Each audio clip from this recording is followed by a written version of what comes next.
ऐक, संकेत मागतोस ना आमच्याकडून? रोज नाही, पण कधी कधी मनातून विचारतोस, माझी वेळ येईल ना? मी योग्य वाटेवर आहे की नाही? मग पुन्हा शांत होतोस, कारण तुला वाट पाहायची सवय झालीय. तू खूप वेळ वाट पाहिली आहेस उत्तरांची, बदलाची आणि थोड्या दिलास्याची. लोक म्हणतात धीर ठेव, पण धीर ठेवणं किती अवघड असतं हे फक्त वाट पाहणाऱ्यालाच कळतं.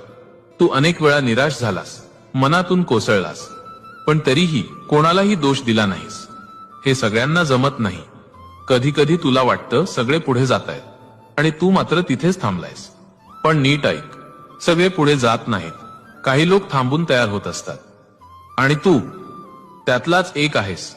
अलीकडे तुला जाणवतंय ना, मन थोडं शांत झालंय. राग पटकन येत नाही, सगळ्यावर लगेच प्रतिक्रिया देत नाहीस. हा पहिला संकेत आहे. तू बदलतोयस. काही गोष्टी ज्या आधी खूप महत्वाच्या